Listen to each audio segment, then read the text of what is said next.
자기소개 부탁드립니다. 네, 안녕하세요. 저는 한국의 대구에 있는 경북대학교 병원에서 유방갑상선외과를 전공하고 있는 부교수 이지연이라고 합니다. 만나서 반갑습니다.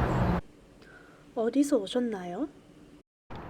네, 저는 한국의 대구라는 도시에서 왔고요. 대구는 한국에서 세 번째로 큰 도시입니다. 원래 태어나기는 부산에서 태어났는데 한 9년 전에 대구로 옮겨서 지금 근무를 하고 있습니다.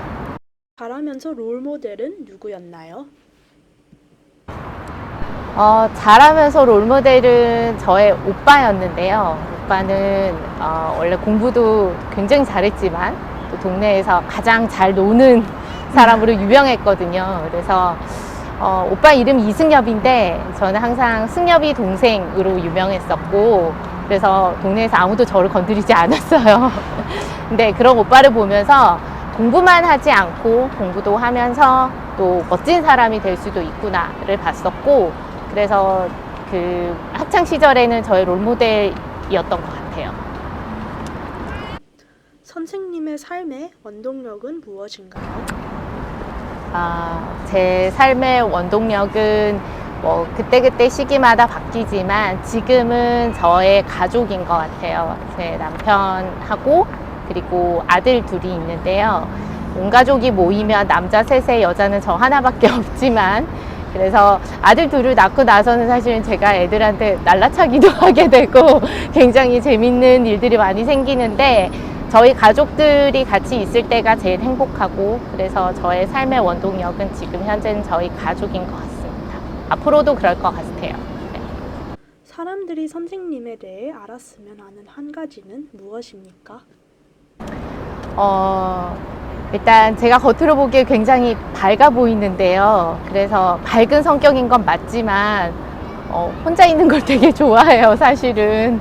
사람들이 저한테 와서 많은 것들을 같이 어울리기를 원하는데, 사실은 대부분의 의사분들이 그렇겠지만 하루 종일 환자들을 대하고 나면 나 혼자 가지는 시간이 굉장히 적잖아요. 그런데 그 혼자서 가지는 시간 동안에 제 일을 조금씩 마무리를 할 수 있고, 그리고 제가 성격이 밝다 보니까 저 친구는 시키는 일을 대충대충 할 거야 라고 생각하는 경우가 가끔 있으신데, 제가 가지고 있는 딱 한 가지 장점이라면 성실함이거든요. 부지런하지는 않은 것 같은데 성실하기는 해서, 그런 점을 선생님들께서 좀 알아주시면 좋겠다고 생각하고 있어요. 보통 아침을 어떻게 시작하시나요? 아침은 한국에서도 그렇고 지금도 그렇고 항상 크레이지한 것 같아요. 한국에서는 출근 시간이 6시 30분이었기 때문에 거의 아침을 정리를 못하고 급하게 나와야 되는 경우가 많았고, 여기 미국에서는 아이 둘을 라이드를 하고 출근을 해야 돼서 사실 크레이지하기는 한데요. 지금이 아침이야 라고 생각이 드는 시간이 제가 항상 운전을 할 때거든요. 한국에서도 집에서 병원까지 가는 그 길이 굉장히 아름다운 길인데, 그때 이제 햇빛이 비치면 굉장히 기분이 좋아져요. 이제 오늘 하루를 시작하는구나. 여기서도 마찬가지로 레이크쇼어를 타고 오면 het빛이 비칠 때 이제 하루를 시작하는구나. 그러면 그 드라이빙 하면서 오늘 하루 할 일을 제가 머릿속으로 정리를 해요. 오늘은 어떤 일을 마무리를 짓고 퇴근을 해야겠다. 그게 만약에 안 됐을 때는 뭐 집에 가서 조금 더 하기도 하고요. 그래서 저의 아침은 항상 햇빛이랑 같이 시작하는 것 같아요. 선생님은 어떤 전문 분야의 일을 하시나요? 네, 저는 유방암 환자를 수술하는 외과 의사입니다. 그래서 그 암 환자를 수술하는 게 굉장히 스킬이 요해지는 부분이기 때문에, 사실 펠로우 때는 저희가 비나인 그 양성 질환 수술만 저희가 하거든요. 그러다가 이제 교수를 발령받고 이제 암 환자 수술을 하게 되는데, 보통은 이제 브레스트 서전들은 그게 자기의 목표예요. 결국은 캔서 페이션트를 트리팅 할 수 있는 거기까지가 저의 목표였는데, 최근에는 안젤리나 졸리가 브라카 뮤테이션을 진단받은 것처럼, 진단이 아니고 가지고 있는 게 밝혀진 것처럼, 그렇게 프로필락틱 서저리도 지금 많이 하거든요.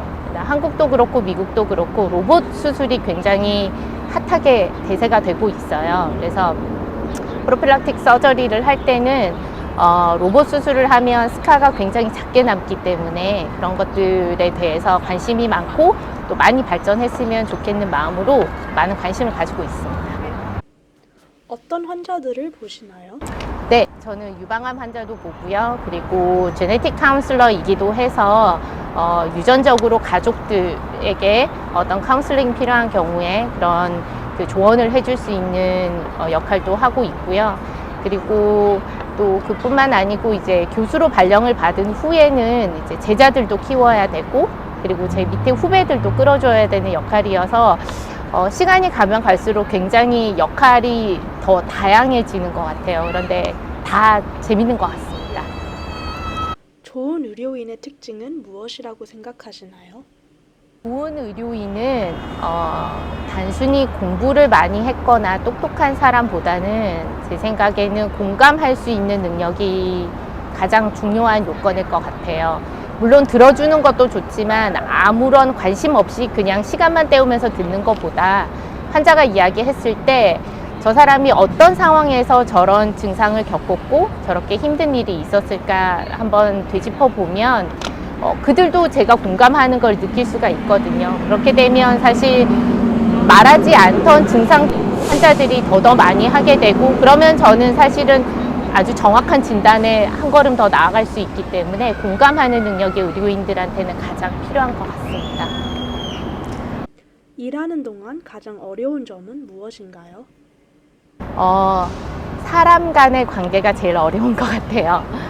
저희가 그 의사가 되기 위해서 혼자서 공부를 많이 하고 혼자서 시험을 보고 혼자서 하는 건 어느 정도 익숙해졌는데 다른 사람과 만나서 어떤 릴레이션십을 만들어 가는 과정에서 사람마다 성격이 다르잖아요. 그리고 저 역시도 그들에게는 다른 성격으로 다가가기 때문에 어떤 경우는 나와 잘 맞는 사람이 있지만 또 어떤 경우는 잘 맞지 않은 경우에 얼마만큼 잘 융통성 있게 그 상황을 풀어나가느냐가 가장 어려운 부분이고 지금도 배워가고 있는 부분인 것 같습니다. 일하는 동안 가장 보람 있는 점은 무엇인가요? 환자들이 고맙다고 이야기할 때가 가장 보람되고요. 그거는 의사들이면 대부분 다 그러실 것 같고 그리고 또 하나는 그 리서치를 하는 연구자로서 제 논문이 어딘가에 게재가 돼서 그리고 누군가가 나의 논문, 나의 아이디어를 읽어줄 때가 굉장히 보람된 것 같습니다. 다른 의료인이랑 어떻게 협업을 하시나요? 자주 소통하려고 노력을 하는데요. 이제 소통하는 방법은 말로 하는 것도 있고 같이 어딘가에 여행을 간다든지 또는 그 피지컬하게 같이 모이는 방법도 있잖아요. 저는 저희 팀원들하고 그 야구 경기를 자주 보러 가요. 같이 가면 사실 응원하는 팀이 서로 다른데 같이 응원을 하다 보면 서로 어떤 면이 새롭게 또 보이기도 하고요. 그리고 저희 팀원들이 하나의 팀워크를 만드는데 굉장히 많은 도움이 되는 것 같아요.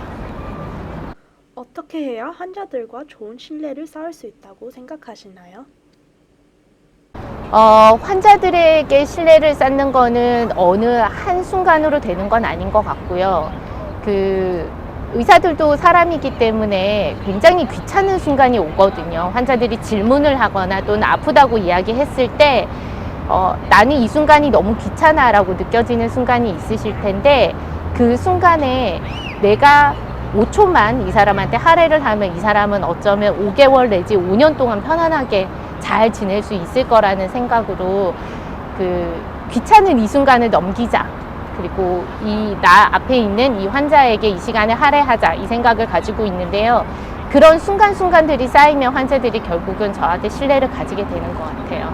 근데 그런 신뢰가 한 사람이 또 다음 사람에게 저 선생님은 믿을만해 라는 이야기를 하게 되면 어느 순간은 환자들이 제 이야기를 듣고 있더라고요. 그래서 신뢰를 쌓는 방법에 가장 좋은 것은 환자들의 이야기에 귀를 기울이고 귀찮더라도 마지막까지 환자에게 최선을 다하는 거라고 생각합니다.